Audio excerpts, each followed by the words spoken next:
마태복음 17장 3절 4절 두 점을 읽겠습니다. 그때 모세와 엘리야가 예수와 더불어 말하는 것이 그들에게 보이거늘 베드로가 예수께 여쭈어 이르되 주여 우리가 여기 있는 것이 좋사오니 만일 주께서 원하시면 내가 여기서 초막 셋을 쥘때 하나는 주님을 위하여 하나는 모세를 위하여 하나는 엘리야를 위하여 하리이다. 아멘. 8절입니다. 제자들이 눈을 들고 보매 오직 예수 외에는 아무도 보이지 아니하더라. 아멘. 이번 주 간단 말씀이 오직 예수 외에는 아무것도 보이지 아니하더라라는 말씀 제목이었습니다. 자, 1번입니다. 첫 번째 변화선 사건인데요. 자, 1번 변화선 사건입니다. 변화산에 올라갔더니 예수 옆에는 엘리야와 모세가 있는 것을 봤습니다.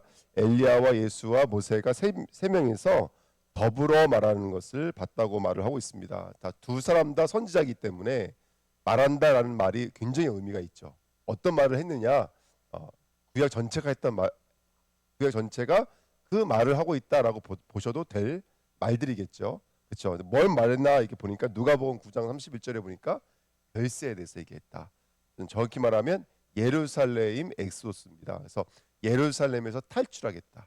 예루살렘을 떠나게 만들겠다. 별세라는 말이 이 땅을 떠난다는 말이잖아요. 그래서 모세도 엘리야도 그 다음에 예수도 한 가지 메시지를 가지고 움직이고 있다. 그건 뭐냐면 자기 백성들이 어디서 별세 나면 바로 애굽에서 별세고 바벨론에서 별세고 그 다음에 아람에서 별세고 나가서 예루살렘에서 별세다. 이게 무슨 말일까? 우리가 진정한 출애굽에 대해서 한번 말씀 나눴습니다. 우리는 예수님이 이 땅에 오신 목적은 뭐냐면 우리를 죄에서 구원하시는 거예요.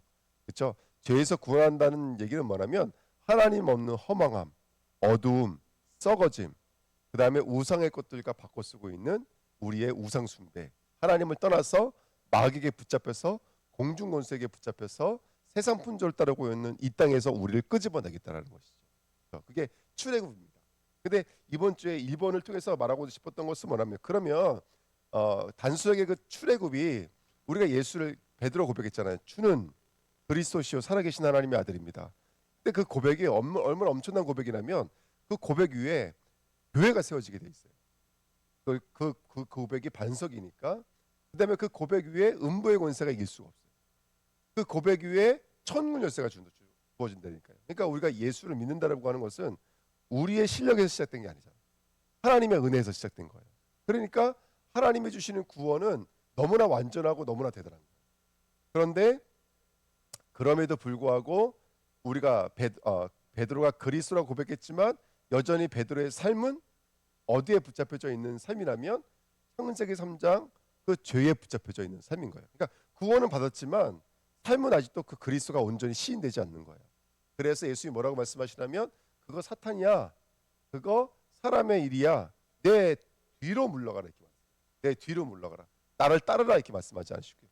그건 나를 따를 수가 없는 거야. 그러니까 진정한 출애굽은 이거예요. 이미와 아직 사이에 우린 있잖아요. 우리의 구원은 이미의 구원이 있고 아직의 구원이 있고 이미의 구원이 뭐냐? 예수를 믿는 순간 구원받은 거예요.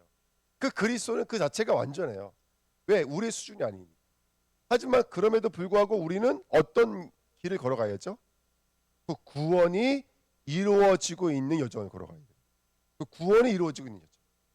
내가 현실 앞에서 율법은 나에게 성령은 나에게 죄에 대하여 의에 대하여 심판에 대하여 책망해 주시거든요. 그러면 내가 말씀이 나를 그렇게 그거 죄라는 것을 지적해 주는 거죠. 그거 사단이라고 지적해 주는 거죠. 그러면서 그것을 가지고 이제 내가 죽어야 되는 거구나 라는 결론도 나가게 되는 거죠. 그러면서 내가 죽을 수밖에 없는 그 자리에 예수님이 대속의 은혜를 베풀어 주셨구나 이걸 확인하는 게 성도들의 신앙생활인 줄 믿습니다. 우리 대부분 예수 믿고 나서 성도들의 신앙생활의 주된 목적이 뭡니까? 교회 섬기고 특별히 전도 선교하고 우리가 여기다가 얼마나 많은 주안점을 두는지 몰라요. 전도 선교가 없다는 말이 아닙니다. 근데 지금 예수님께서 원하시는 것은 뭐냐면 물론 전도 선교도 이루어야 되지만 예수님께서 원하시는 건 우리예요. 우리가 진정한 출애굽을 얻기를 원하는 거예요. 그 앤디, 그 레드, 그 브록스가 감옥에서 나왔지만 여전히 마음 안에 감옥 안에 갇혀 있어서 허락하지 않으면, 간수가 허락하지 않으면, 예? 오중 한 방울도 나오지 못한다고 말을 할 정도로 그 사람들은 그 감옥 안에 완전히 갇혀져 있는 상태잖아요. 현실적인 감옥은 나와 있지만, 눈에 보이는 감옥은 나와 있지만 마음의 감옥은 아직도 붙잡혀져 있다. 우리가 예수를 믿는 순간 하나님 보실 때 마찬가지인 거예요. 저 사람 구원받은 게 맞아. 저 사람은 하나님의 자녀가 맞아. 하지만 어디서 나와야 돼요? 우리 마음 안에 있는 애굽화되어져 있는 상태에서 나와야 되고, 우리 마음 안에 옛자, 옛사람 속에 뿌리내리고 있는 그 예루살렘에서 나와야 돼요. 예루살렘의 그 누룩에서, 그 떡에서 나와야 되는 거예요.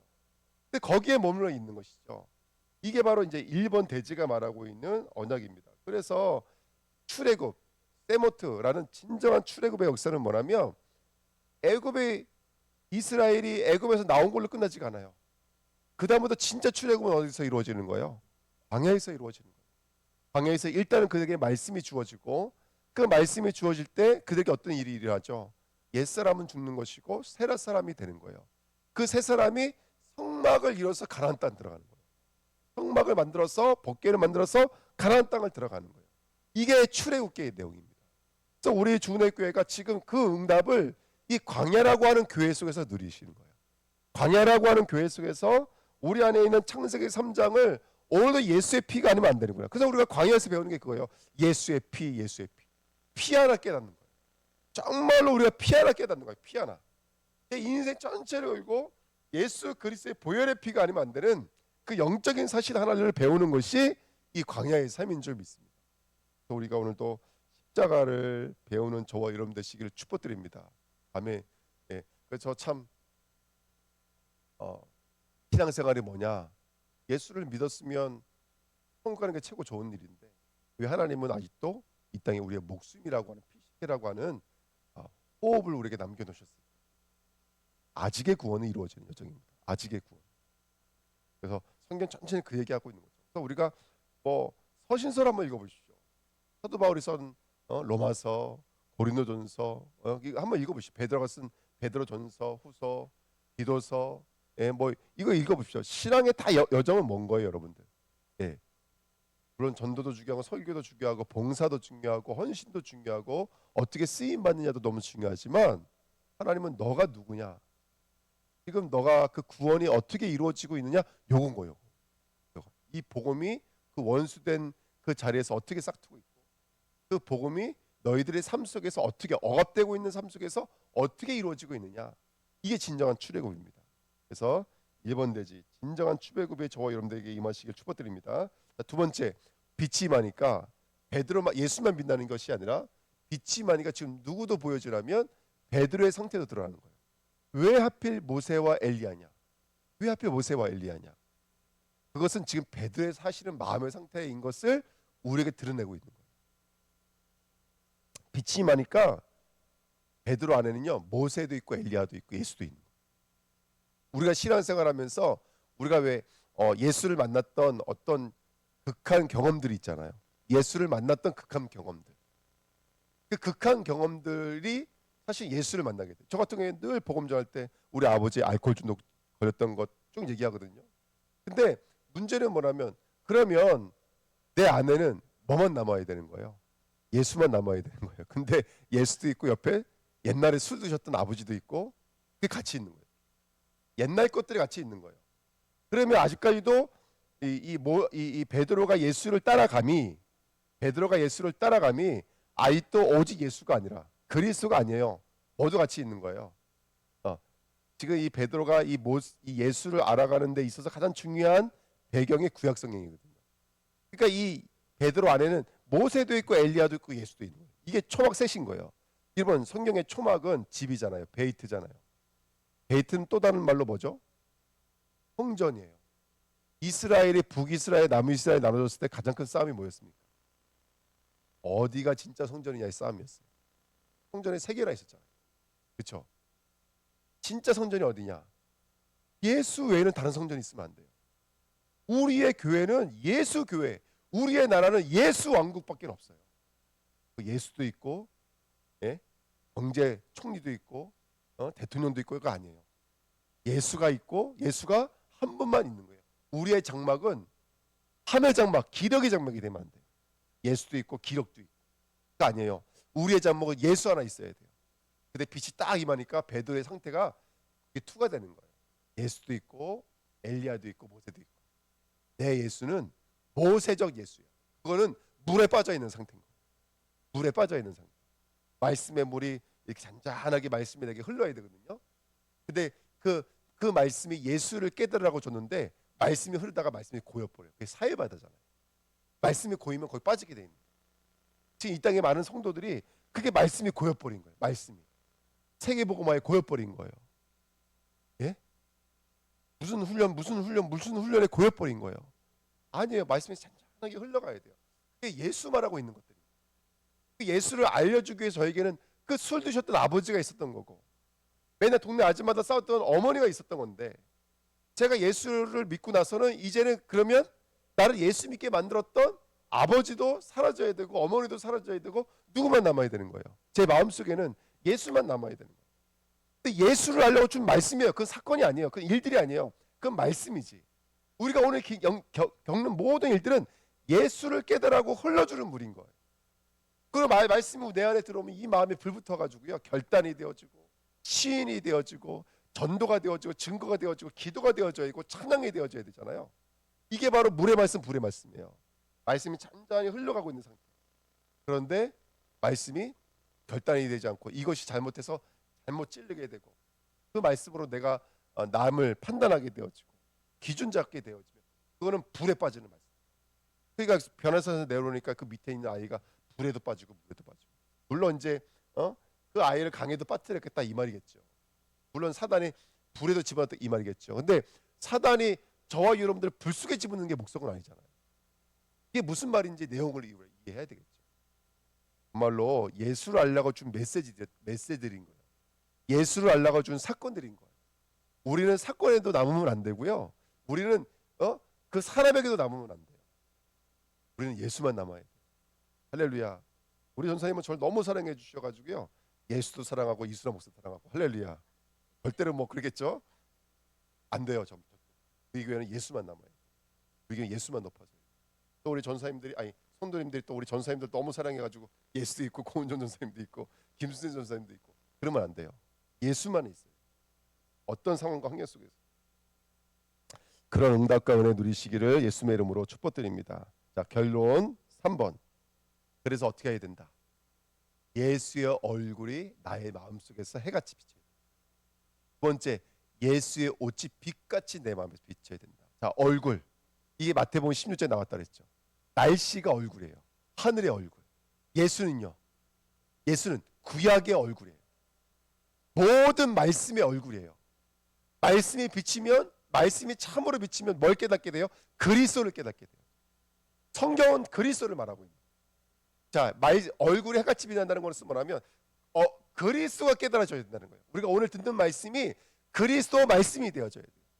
그리스도가 들려지는 말씀이 돼요. 오늘 있는 사건, 오늘 있는 일들이 그리스도의 말씀이 돼요. 저는 우리 전사님 어머님 이번에 이제 하늘나라 보내드리면서 어저께 또 이춘희 집사님 전화가 오셨더라고요. 감사하더라고요. 너무너무 감사하다고 전화해. 근데 하나님이 붙잡고 계시는구나. 하나님의 생명을 붙잡고 계시고 또 감춰 있던 사실까지도 이렇게 끄집어내셔서 역전시키시는 막 되더라고요. 어쨌든 중요한 것은 뭐냐면 그렇게 우리에게 하나님께서는 지금도 그 여러 가지 사건들을 통해서 그리스도에 대해서 깨닫고 우리가 누구인지를 깨닫게 되고 복음을 깨닫게 되어지는 역사들인 줄 믿습니다. 아멘. 오늘도 그 여정 가시길 축복드립니다. 그래서 예수 그리스도는 모든 언약의 성취. 예수 그리스도는 아버지의 사랑이고 아버지의 독자입니다. 그러면서 그 사랑을 우리에게 내주신 거예요. 그리고 그것이 우리에게 어떻게 나타나죠? 성령으로 말미암아 나타납니다. 여기 보니까 구름 사이에 소리가 나서 이르되 성령이 임하시니까 베드로가 메시지가 들려지기 시작합니다. 하나님의 소리가 들려지기 시작합니다. 오늘 예수의 얼굴이 다시 말해 예수가 누구이신지 그리스도가 정말로 밝게 드러나는 오늘 되시 축복드립니다. 그러면 두 번째로 옷이 빛같이 빛난다는 것은 뭘까요? 옷은 구원의 방식입니다. 얼굴은 그가 누구냐라는 뜻이고요. 옷은 방법인 거예요. 여러분 하나님이 구원을 주시는 방법이 뭐죠? 천주교는 보행과 수행과 그 다음에 착한 일을 해서 구원받는다 여기. 근데 기독교의 복음은요. 일방적으로 하나님이 어떻게 되는 거예요? 은혜요. 사람에게서 난 것이 아니라 하나님의 선물이에요. 그래서 이건 우리를 덮어주는 거예요. 그래서 루시 보아스 보고 덮어주십시오 이렇게 말을 하는 거예요. 창세기 3장 21절에 보니까 여호와 하나님이 들짐승의 가죽옷을 누구에게 지어 입히시느니라? 아담에게 지어 입히시는 거예요. 이사야 61장에 있는 그 하늘의 영광된 옷을 자기 백성에게 지어 입히시는 거예요. 창세기 1장 2절에 흑암 온통 공허 가운데 있는 이 땅을 성령의 신이 덮으시는 거예요. 옷은 다시 말하면 구원의 역사인 거예요. 구원이 어떻게 일하고 있는지 방법인 거예요. 오늘 은혜를 구하십시오. 오늘 은혜를 구하십시오. 성령께서 역사하시지 않으면 안 돼요. 오늘도 성령이 우리를 덮으셔야 돼요. 두 가지 말하는 겁니다. 첫 번째, 그리스도를 알미 빛나는 시간 내야 될 줄 믿습니다. 두 번째, 구원의 방법이 빛나는 시간 내야 돼요. 구원의 방법은 하나님의 은혜예요. 그 은혜는 성령을 통해서 우리에게 이루어진 줄 믿습니다. 오늘 모든 주은혜교회 성도들이 성령 충만하시길 축복드립니다. 이게 구원의 방법. 두 가지가 빛나야 돼요.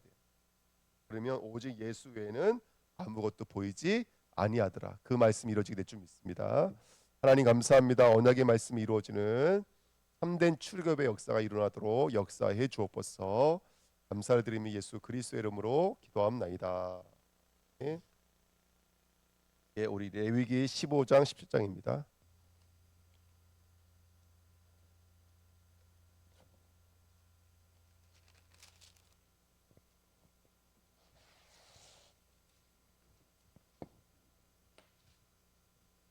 레위기 15장 17장입니다.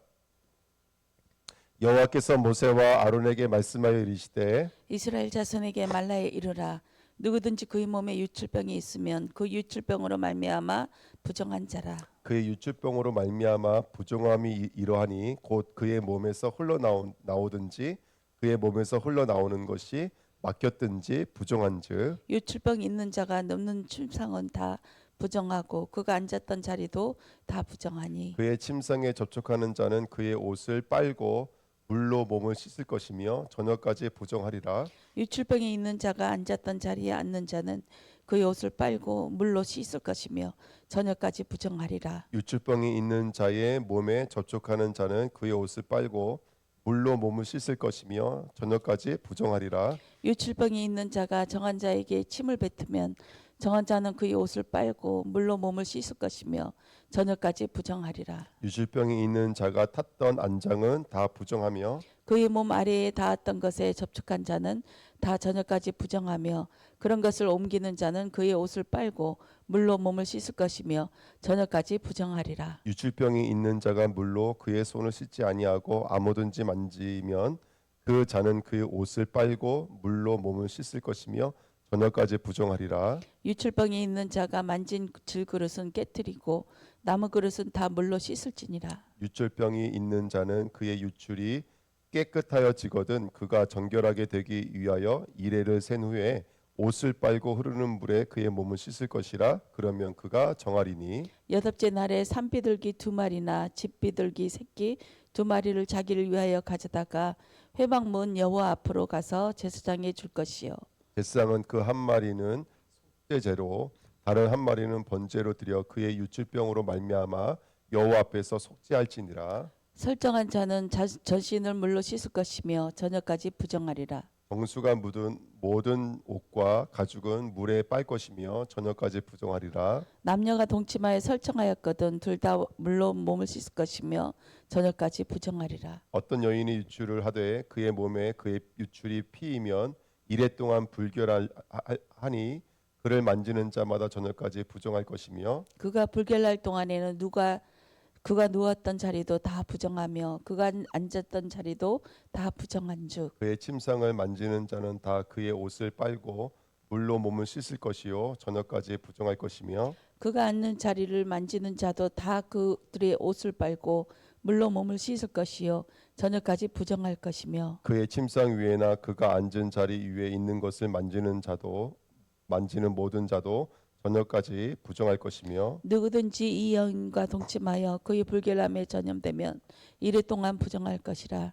그가 눕는 침상은 다 부정하리라. 만일 여인의 피의 유출이 그의 불결기가 아닌데도 여러 날이 간다든지 그 유출이 그의 불결기를 지나도 계속되면 그 부정을 유출하는 모든 동안은 그 불결할 때와 같이 부정한즉 그 유출이 있는 모든 날 동안에 그가 눕는 침상은 그에게 불결한 때의 침상과 같고 그가 앉은 모든 자리도 부정함이 불결한 때의 부정과 같으니 그것들을 만지는 자는 다 부정한즉 그의 옷을 빨고 물로 몸을 씻을 것이며 저녁까지 부정할 것이요 그의 유출이 그치면 이래를 센 후에야 정하리니 그는 여덟째 날에 산비둘기 두 마리나 집비둘기 새끼 두 마리를 자기를 위하여 가져다가 회막문 앞 제사장에게로 가져갈 것이요 제사장은 그 한 마리는 속죄제로 다른 한 마리는 번제로 드려 유출로 부정한 여인을 위하여 여호와 앞에서 속죄할지니라. 너희는 이와 같이 이스라엘 자손이 그들의 부정하게 떠나게 하여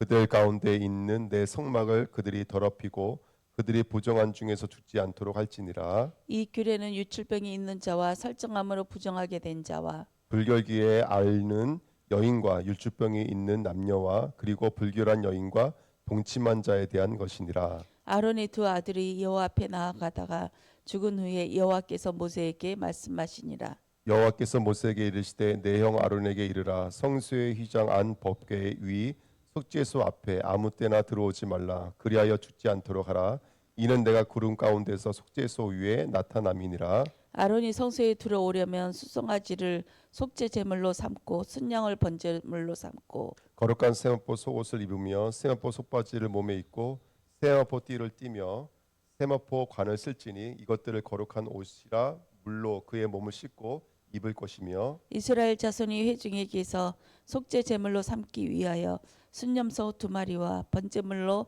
삼기 위하여 순양 한 마리를 가져갈지라. 아론은 자기를 위한 속죄제의 수송아지를 들이되 자기와 집안을 위하여 속죄하고 또 그 두 염소를 가지고 회막문 여호와 앞에 두고 그 염소를 위하여 제비 뽑되 한 제비는 여호와를 위하고 한 제비는 아사셀을 위하여 할지며 아론은 여호와를 위하여 제비 뽑은 염소를 속죄제로 드리고 아사셀을 위하여 제비 뽑은 염소는 산채로 여호와 앞에 두었다가 그것으로 속죄하고 아사셀을 위하여 광야로 보낼지니라. 아론은 자기를 위하여 속죄제의 수송아지를 드리되 자기와 집안을 위하여 속죄하고 자기를 위한 그 속죄제의 수송아지를 잡고 향로를 가져다가 여호와 앞 제단 위에서 피운 불을 그것에 채우고 또 곱게 간 향기로운 향을 두 손에 채워 가지고 휘장 안에서 들어가서 여호와 앞에서 분향하여 향연으로 증거계 위 속죄소를 가리게 할지니 그리하면 그가 죽지 아니할 것이며 그가 또 수송아지의 피를 가져다가 손가락으로 속죄소 동쪽에 뿌리고 또 손가락으로 그 피를 속죄소 앞에 7번 뿌릴 것이며 또 백성을 위한 속죄제 염소를 잡아 그 피를 가지고 휘장 안에 들어가서 그 수송아지 피로 행함같이 그 피로 행하여 속죄소 위와 속죄소 앞에 뿌릴지니 곧 이스라엘 자손의 부정과 그들이 범한 모든 죄를 말미암아 지성소를 위하여 속죄하고 또 그들의 부정한 중에 있는 회막을 위하여 그같이 할 것이요 그가 지성소에 속죄하러 들어가서 자기와 그의 집안과 이스라엘 온 회중을 위하여 속죄하고 나오기까지는 누구든지 회막에 있지 못할 것이며 그는 여호와 앞 제단으로 나와서 그것을 위하여 속죄할지니 곧 그 수송아지의 피와 염소의 피를 가져다가 제단 귀퉁이 뿔들에 바르고 또 손가락으로 그 피를 그 위에 7번 뿌려 이스라엘 자손이 부정해서 제단을 성결하게 할 것이요 그 지성소와 회막과 제단을 위하여 속죄하기를 마친 후에 살아있는 염소를 들이되 아론은 그의 두 손으로 살아있는 염소의 머리에 안수하여 이스라엘 자손의 모든 불의와 그 범한 모든 죄를 아뢰고 그 죄를 염소의 머리에 두어 미리 정한 사람에게 맡겨 광야로 보낼지니 염소가 그들의 모든 불의를 지고 접근하기 어려운 땅에 이르거든 그는 그 염소를 광야에 놓을지니라. 아론은 회막에 들어가서 지성소에 들어갈 때 입었던 세마포 옷을 벗어 거기 두고 거룩한 곳에서 물로 그의 몸을 씻고 자기 옷을 입고 나와서 자기의 번제와 백성의 번제를 드려 자기와 백성을 위하여 속죄하고 속죄 제물의 기름을 제단에서 불사를 것이요 염소를 아스셀에게 보낸 자는 그의 옷을 빨고 물로 그 몸을 씻은 후에 진영에 들어갈 것이며 속죄제 수송아지와 속죄제 염소의 피를 성소로 들여다가 속죄하였은즉 그 가죽과 고기와 똥을 밖으로 내다가 불사를 것이요 불사른 자는 그의 옷을 빨고 물로 그의 몸을 씻은 후에 진영에 들어갈지니라. 너희는 영원히 이 규례를 지킬지니라. 일곱째 달 곧 그 달 10일에 너희는 스스로 괴롭게 하고 아무 일도 하지 말며 본토인이든지 너희 중에 거류하는 거류민이든지 그리하라. 이날에 너희를 위하여 속죄하여 너희를 정결하게 하리니 너희의 모든 죄에서 너희가 여호와 앞에 정결하리라. 이는 너희에게 안식일 중에 안식일인즉 너희는 스스로 괴롭게 할지니 영원히 지킬 규례라. 기름 부음을 받고 위임되어 자기의 아버지를 대신하여 제사장의 직분을 행하는 제사장은 속죄하되 세마포 옷 곧 거룩한 옷을 입고 지성소를 속죄하며 회막과 제단을 속죄하고 또 제사장들과 백성의 회중을 위하여 속죄할지니 이는 너희가 영원히 지킬 규례라. 이스라엘 자손의 모든 죄를 위하여 1년에 한 번 속죄할 것이니라. 아론이 여호와께서 모세에게 명령하신 대로 행하리라. 여호와께서 모세에게 말씀하여 이르시되 아론과 그의 아들들과 이스라엘의 모든 자손에게 말하여 그들에게 이르기를 여호와의 명령에 이러하시다 하라. 이스라엘 집의 모든 사람이 소나 어린 양이나 염소를 진영 안에서 잡든지 진영 밖에서 잡든지 먼저 해만문으로 끌고 가서 여호와의 손막 앞에서 여호와께 예물로 드리지 아니하는 자는 피 흘린 자로 여길 것이라. 그가 피를 흘렸은즉 자기 백성 중에서 끊어지리라. 그런즉 이스라엘 자손이 들에서 잡던 그들의 제물을 회막문 여호와께로 끌고 가서 제사장에게 주어 화목제로 여호와께 드려야 할 것이요 제사장은 그 피를 회막문 여호와의 제단에 뿌리고 그 기름을 불살라 여호와께 향기로운 냄새가 되게 할 것이라. 그들은 전에 음란하게 섬기던 순념소에게 다시 제사하지 말 것이니라. 이는 그들이 대대로 지킬 영원한 규례니라. 너는 또 그들에게 이르라. 이스라엘 집 사람이나 혹은 그들 중에 거류하는 거류민이 번제나 제물을 드리되 회막문으로 가져다가 여호와께 드리지 아니하면 그는 백성 중에서 끊어지리라. 이스라엘 집 사람이나 그들 중에 거류하는 거류민 중에 무슨 피든지 먹는 자가 있으면 내가 그 피를 먹는 그 사람에게 내 얼굴을 대하여 그를 백성 중에서 끊으리니 육체의 생명은 피에 있음이라. 내가 이 피를 너희에게 주어 제단에 뿌려 너희의 생명을 위하여 속죄하게 하였나니 생명이 피에 있으므로 피가 죄를 속하느니라. 그러므로 내가 이스라엘 자손에게 말하기를 너희 중에 아무도 피를 먹지 말며 너희 중에 거류하는 거류민이라도 피를 먹지 말라 하였나니 모든 이스라엘 자손이나 그들 중에 거류하는 거류민이 먹을 만한 짐승이나 새를 사냥하여 잡거든 그것에 피를 흘리고 흙으로 덮을지니라. 모든 생물은 그 피가 생명과 일체라. 그러므로 내가 이스라엘 자손에게 이르기를 너희는 어떤 육체의 피든지 먹지 말라 하였나니 모든 육체의 생명은 그것의 피인즉 그 피를 먹는 모든 자는 끊어지리라. 또 스스로 죽은 것이나 들짐승에게 찢겨 죽은 것을 먹은 모든 자는 본토인이거나 거류민이거나 그 옷을 빨고 물로 몸을 씻을 것이며 저녁까지 부정하고 그 후에는 정하려니와 그가 빨지 아니하거나 그의 몸을 물로 씻지 아니하면 그가 죄를 담당하리라. 아멘.